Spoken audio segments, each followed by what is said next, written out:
Eu sou Verônica Barreto e eu ensino SPED do absoluto zero ao registro 9.999.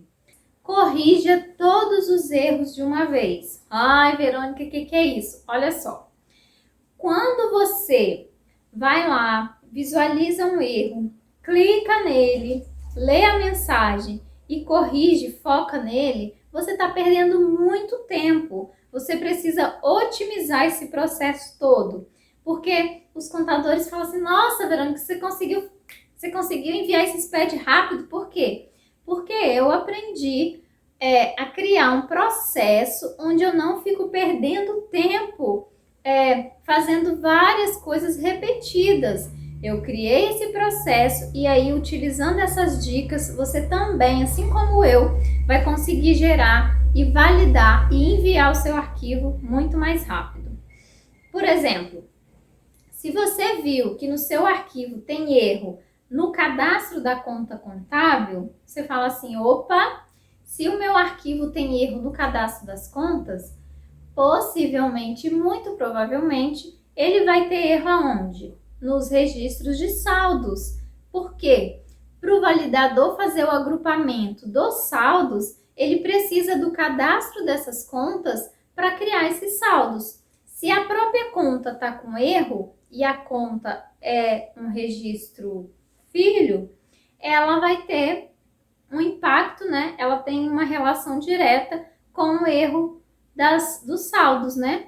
Uma outra questão é a seguinte: dependendo da quantidade de dados, o sistema ele leva um tempo para conseguir gerar o arquivo do SPED, né?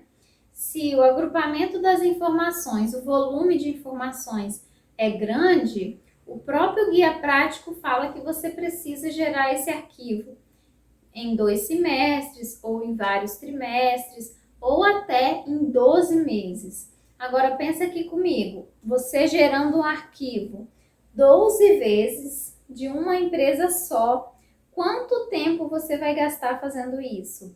É muito tempo, né? Mês a mês. Pois é. Já imaginou o tempo que você vai economizar resolvendo todos esses erros de uma vez, ao invés de corrigir erro por erro, gerar o arquivo e validar novamente? Olha a diferença. Então, essa é a dica número 3, corrija os erros de uma vez. E o seguinte, essa dica ela só vai funcionar muito bem se você estiver utilizando algum sistema, tá? Por quê? Porque se você não estiver utilizando o sistema, se você estiver fazendo o arquivo de forma manual lá no validador, o processo natural é que quando ocasionar um erro do próprio lançamento que você estiver fazendo, você vai entrar nele, vai corrigir aquele erro, ao invés de esperar acumular muitos erros e chegar lá no final, o seu arquivo tá com muita mensagem de erro e muita mensagem de advertência, né?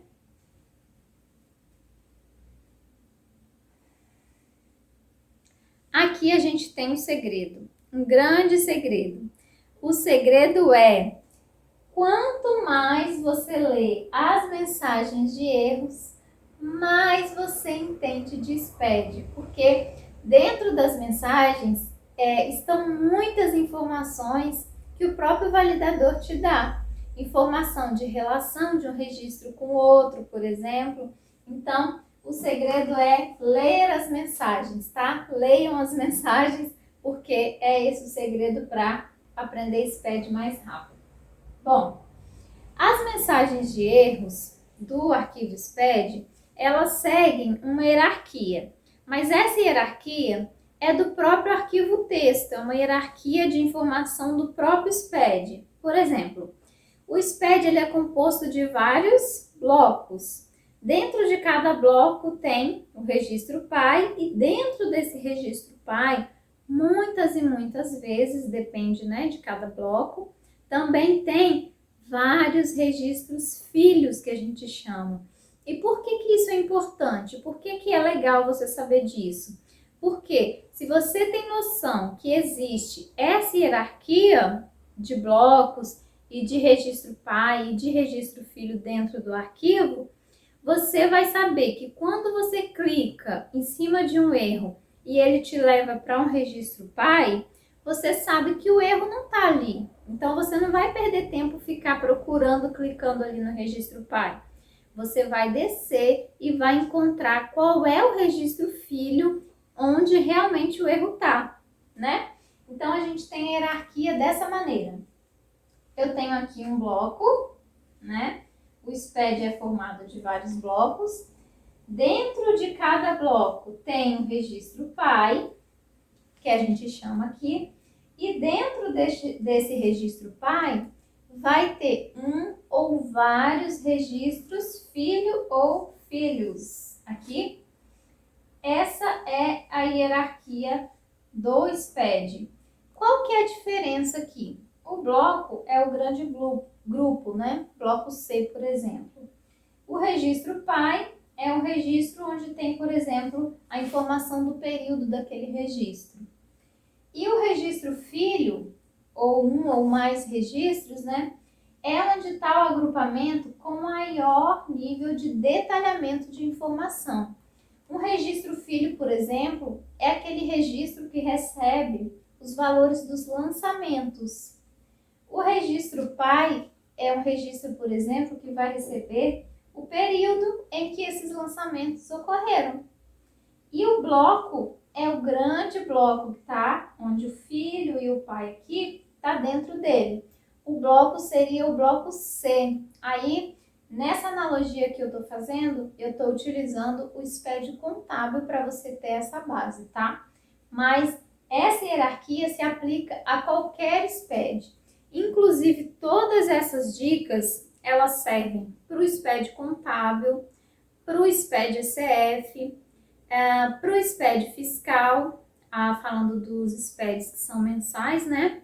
Para o SPED PIS/COFINS, qual mais? Já falei 4. SPED contábil, SPED ECF, SPED fiscal e o SPED PIS/COFINS. Então, essa hierarquia serve para todos esses SPEDs, tá bom? Aí, essa hierarquia não serve para o SPED do E-Social, porque é um pouco diferente, é uma hierarquia de amontoamento, né, de agrupamento, e aí não se encaixa aqui, tá bom?